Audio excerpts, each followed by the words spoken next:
Media మిత్రులందరికీ కూడా హృదయపూర్వక నమస్కారాలు. ఈరోజు కిసాన్ మోర్చా రాష్ట్ర అధ్యక్షులు శ్రీ బస్వాపురం లక్ష్మీనరసయ్య గారు ఈ యొక్క పత్రికా సమావేశం తీసుకుంటారు.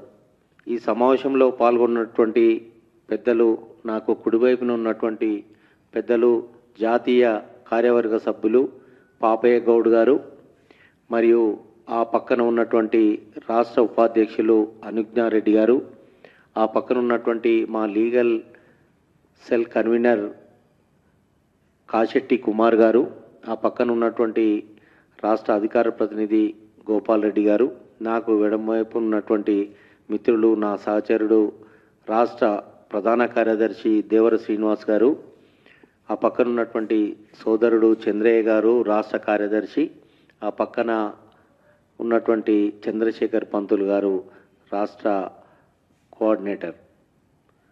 ఈ పత్రికా సమావేశాన్ని తీసుకోవాల్సిందిగా సవినయంగా రాష్ట్ర అధ్యక్షుల వారిని కోరుతా ఉన్నాను.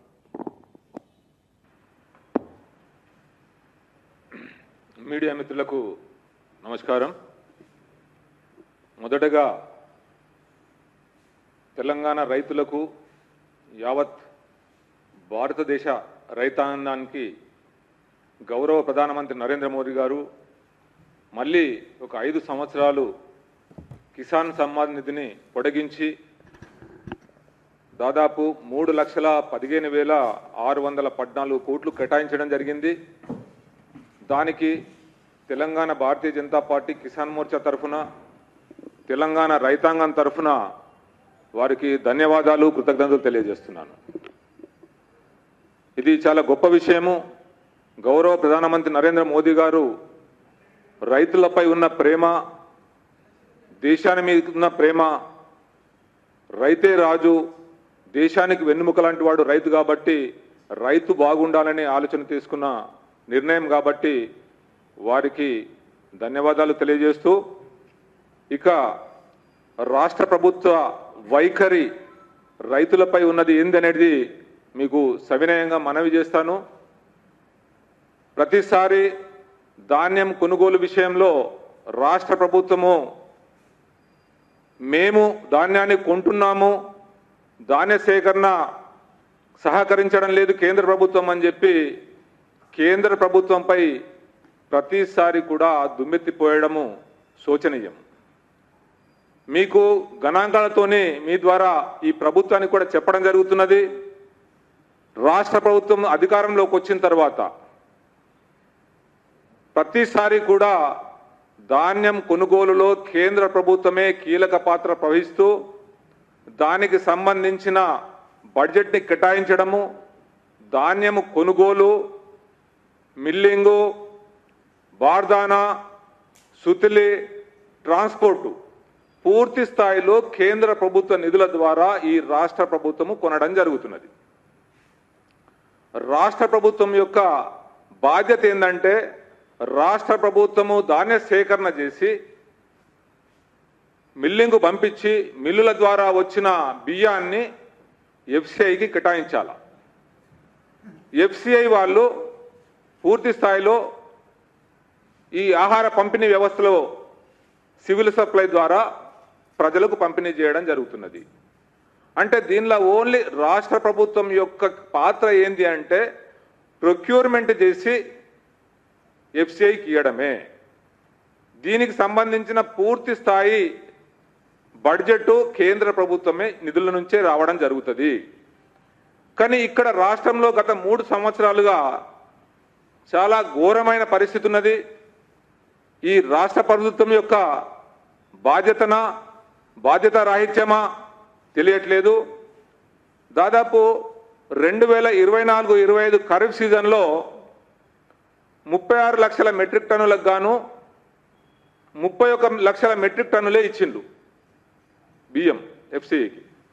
అంటే 86.36% ఈరోజు 2024-25 ఖరీఫ్ సీజన్కి బియ్యం ఇవ్వడం జరిగింది. దానిలో షార్ట్ ఫాల్ అంటే ఇంకా పెండింగ్ ఇవ్వాల్సింది 4.91 లక్షల మెట్రిక్ టన్నులు.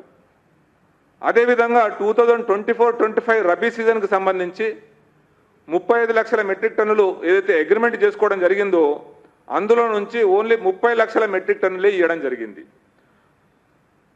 అంటే 86% ఇచ్చిండ్లు. దానికి ఇంకా 4,76,000 మెట్రిక్ టన్నులు ఇంకా పెండింగ్లోనే ఉన్నాయి. అదేవిధంగా 2025-26 ఖరీఫ్ సీజన్ అంటే గత సంవత్సరంది 39.5 లక్షల మెట్రిక్ టన్నుల అగ్రిమెంట్ ఉంటే ఇప్పటి వరకు వాళ్ళు బియ్యం సప్లై చేసింది 21.8 మెట్రిక్ లక్షల టన్నులు.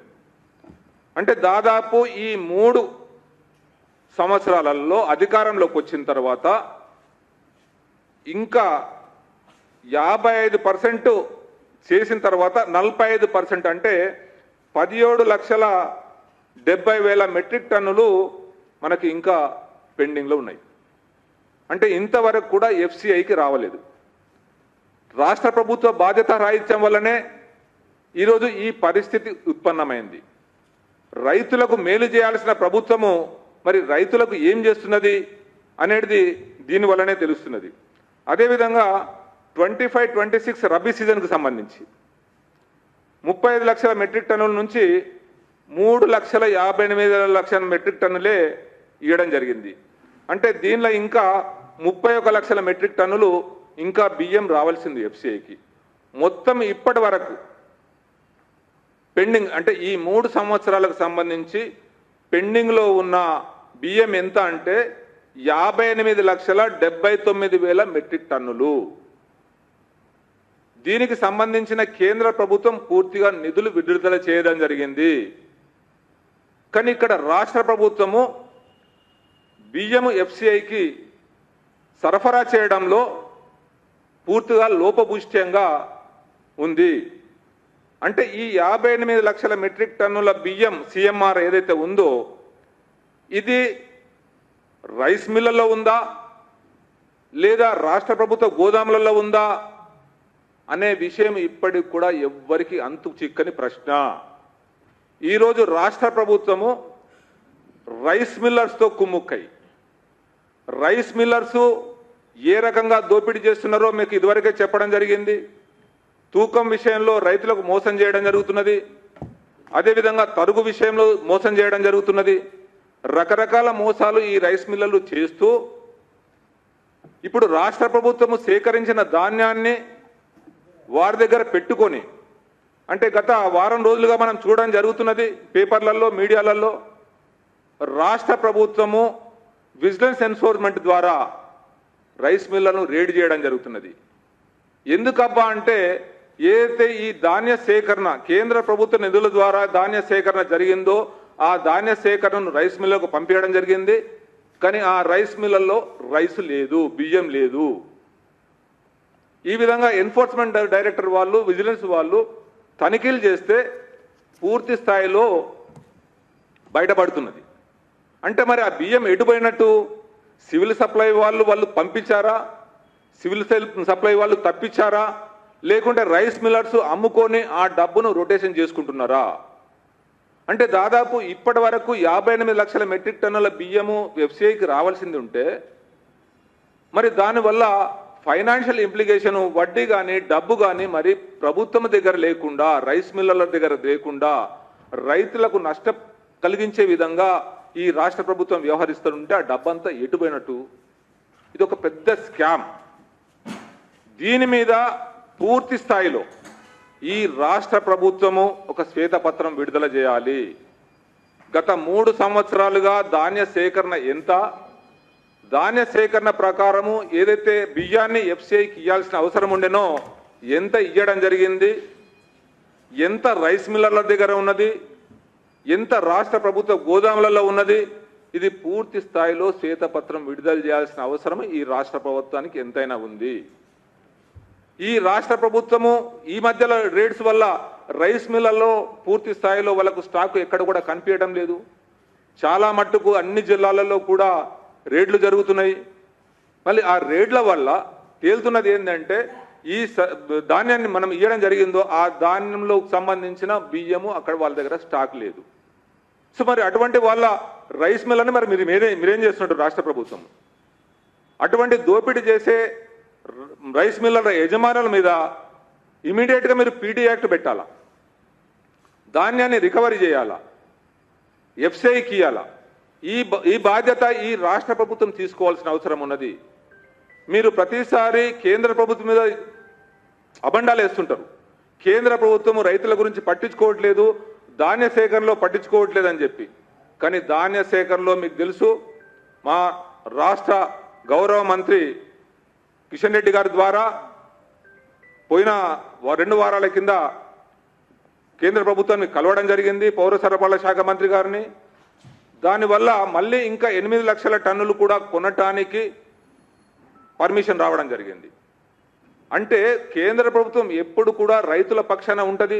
రైతులను కాపాడుకోవటానికి, రైతులను బలపరచడానికి, రైతులను బలవంతం చేయడానికి కేంద్ర ప్రభుత్వం ప్రయత్నం చేస్తుంటే, ఇక్కడ రాష్ట్ర ప్రభుత్వం యొక్క వైఫల్యం వల్ల, రాష్ట్ర ప్రభుత్వం యొక్క అడ్మినిస్ట్రేషన్ వైఫల్యం వల్ల, ఈరోజు సివిల్ సప్లై యొక్క వైఫల్యం వల్ల, సివిల్ సప్లై మంత్రి గారి వైఫల్యం వల్ల ఇది పూర్తి స్థాయిలో ఒక పెద్ద స్కామ్గా 58 లక్షల మెట్రిక్ టన్నులు ఇంకా బియ్యం రావాల్సింది ఉందంటే, గత 3 సంవత్సరాలుగా అదే పరిస్థితి జరుగుతున్నదంటే ఈ రాష్ట్ర ప్రభుత్వం ఏం చేస్తున్నట్టు అని చెప్పి ఈ రేవంత్ రెడ్డి గారిని భారతీయ జనతా పార్టీ ప్రశ్నిస్తుంది.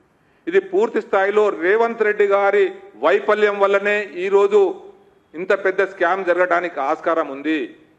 ఈరోజు బియ్యము అనేది ఎఫ్సిఐకి పోతే ఎఫ్సిఐ ద్వారా ప్రజా పంపిణీ ద్వారా ప్రజలకు పోతుంది. ఈరోజు కేంద్ర ప్రభుత్వం ప్రజా పంపిణీ ద్వారా ఉచిత బియ్యం ఇవ్వాలని చెప్పి ఈ స్కీమ్ తీసుకురావడం జరిగింది. రాష్ట్ర ప్రభుత్వం ఒక ఏజెంట్గా వ్యవహరించాలే తప్ప ఈరోజు ఆ రాష్ట్ర ప్రభుత్వమే రైస్ మిల్లర్లతో కుమ్ముక్కైపోయి పూర్తి స్థాయిలో స్కామ్ చేస్తామనే పరిస్థితులలో ఈరోజు రాష్ట్ర ప్రభుత్వం ఉంది. కాబట్టి రేవంత్ రెడ్డి గారిని భారతీయ జనతా పార్టీ కిసాన్ మోర్చా డిమాండ్ చేస్తుంది. గత 3 సంవత్సరాలుగా మీరు సేకరించిన ధాన్యం ఎంత, ఇచ్చిన బియ్యం ఎంత, ఎంతమంది రైస్ మిల్లర్ల దగ్గర ఇది పూర్తి స్థాయిలో స్టాక్ ఉంది, ఎక్కడ లేదు, దానికి బాధ్యులు ఎవరు? సివిల్ సప్లై ఆఫీసర్స్ బాధ్యులా, సివిల్ సప్లై మంత్రి బాధ్యులా, లేదా ముఖ్యమంత్రి బాధ్యత వహిస్తాడా? ఇది పూర్తి స్థాయిలో జవాబు చెప్పాల్సిన అవసరం ఉందని చెప్పి భారతీయ జనతా పార్టీ కిసాన్ మోర్చా డిమాండ్ చేస్తుంది.